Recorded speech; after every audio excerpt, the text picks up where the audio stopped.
తిరుపతి అది అంటే ఒక ఎమోషన్. ఎంతమంది బిలీవ్ చేస్తారు దట్ మనం అనుకుంటే కాదు దేవుడు పిలిస్తేనే వెళ్తామని. దాంట్లో నేను ఒక ఎగ్జాంపుల్ అండి.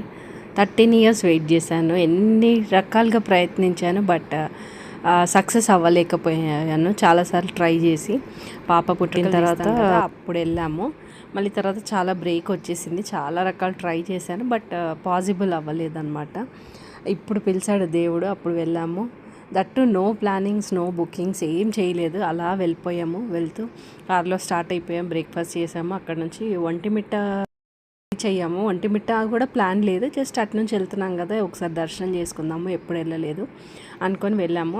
అప్పుడు మాత్రం కన్స్ట్రక్షన్లో ఉంది ఒంటిమిట్ట కోదండరామాలయము. అది చూసుకొని అక్కడ నుంచి మళ్ళీ స్టార్ట్ అయిపోయాము. అక్కడ రూమ్ మాత్రం వెళ్ళేటప్పుడు బుక్ చేశాను కిందే. దాంట్లో హోటల్లో ఫుడ్ లేదనమాట, అందుకే PS4 నుంచి స్విగ్గీ ఆర్డర్ చేశాను. టికెట్స్ కోసం హోటల్ వాళ్ళని అడిగితే మీరు నైట్ 12 o'clock లైన్లో నించాలి, SSD టోకెన్స్ వస్తాయి అని చెప్పారు. అనేసి ఇంకా శ్రీవాణి టికెట్స్ తీసుకుందాం అనేసి ఐడియాతో కొంచెం స్టడీ చేశానండి. దాని నుంచి వెళ్దాము శ్రీవాణి టికెట్స్ కనుకొని ఎర్లీ మార్నింగ్ స్నానాలు చేసి రెడీ అయిపోయాము. టికెట్స్ అయితే ఎగ్జాక్ట్ ఏ టైంకి ఇస్తారో తెలియలేదు, జస్ట్ అందుకే 5:30 కల్లా స్టార్ట్ అయిపోయి ఉంటాయి.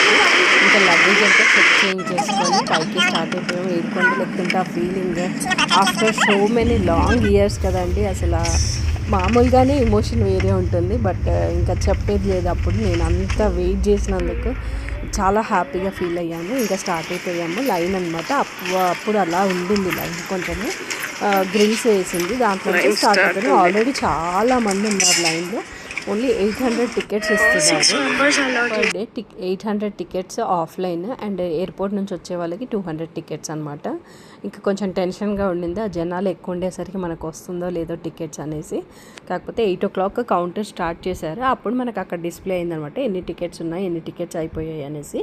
కొంచెం ఇట్లా నడిచేది ఉంది. ఇక్కడికి వచ్చాక 10,000 శ్రీవాణి ట్రస్ట్కి వెళ్తుందండి, అండ్ 500 రూపీస్ మన టికెట్ ప్రైస్ అనమాట. అది శ్రీవాణి ట్రస్ట్కి వెళ్ళేదంతా అమౌంట్ టెంపుల్స్ డెవలప్మెంట్కి వెళ్తుంది. ఇంకా టికెట్ చేతిలోకి వచ్చాక చూడాల్సి అసలు నేను ఎంత ఎమోషనల్ అయిపోయానంటే, oh my god, at last నాకు టికెట్ దొరికింది అనేసి ఇంకా స్టార్ట్ అయిపోయాము. అక్కడ ఉన్న ప్లేసెస్ బ్రేక్ఫాస్ట్ చేసేసుకొని వారి పాదాలు అండ్ శిలాతోరణం, ఇంకా అక్కడ శిలాతోరణం అవన్నీ చూసుకొని వద్దాము.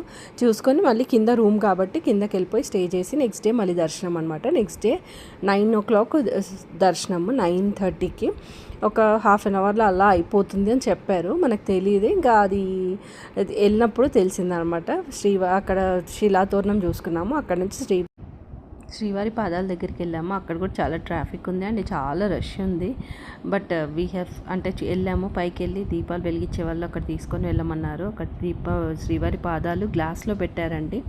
గోపాల స్వామి టెంపుల్కి వెళ్దాం అనుకున్నాం, బట్ చాలా రష్ ఉండింది. సరే చూద్దాం అనేసి, జపాలి అయితే నా మోస్ట్ రిక్వెస్టెడ్ అనమాట, చాలా వెళ్ళాలనేసి ఆయనని మా హస్బెండ్ని అడిగాను. అందుకు సో ఓకే జపాలి చూసుకుందాం, నెక్స్ట్ రేపు అయితే వేణుగోపాల స్వామి వీలుంటే చూసుకుందాం అన్నారు. ఇంకా స్టార్ట్ అయ్యాం. చూడండి అసలు అలవాట్లేదు కదా, ఆ 300 స్టెప్స్ ఎక్కాలంటే ఆయాసం వచ్చేసింది. కాసేపు కూర్చొని కాస్త స్నాక్స్ అవి ఇవి తీసుకుంటూ ట్రై చేసాము. అక్కడ పార్కింగ్ అయితే చాలా ప్రాబ్లం ఉండింది, ఇంకా డ్రైవర్ ముందుకు తీసుకెళ్ళి పెట్టేశాడు.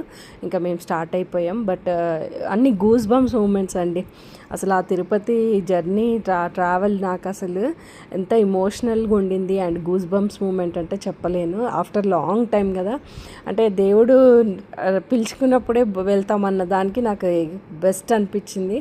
ఇన్ని రోజుల తర్వాత అయినా పిలుచుకున్నా స్వామి అనేసి అనుకున్నాను. ఇంకా అక్కడ ఉండే స్నాక్స్ అన్ని తీసుకుంటూ, మ్యాంగోస్ అయితే కంపల్సరీ కదా, తీసేసుకొని మళ్ళీ స్టార్ట్ అయిపోయాము. ఇంకా వేణుగోపాల స్వామి టెంపుల్ ఆ రోజు వెళ్ళలేదు. ఇంకా కిందికి స్టార్ట్ అయిపోదాము అనేసి కిందకి వచ్చేసాము.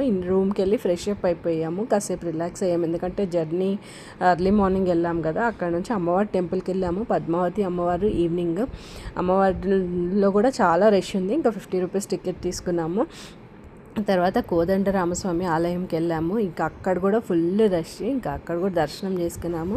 చూడండి గోపురంకి లైట్స్ చేంజ్ అవుతుంటాయి, కలర్స్ జరిగింది. అండ్ నెక్స్ట్ ఏమేమి ప్లేసెస్ చూసామో డెఫినెట్గా చూడండి నెక్స్ట్ వీడియోని, and do subscribe to my channel. And మీకు తిరుపతికి ఎలాంటి ఎక్స్పీరియన్సెస్ ఉన్నాయి అండ్ ఎలా వెయిట్ చేశారు డెఫినెట్గా కమెంట్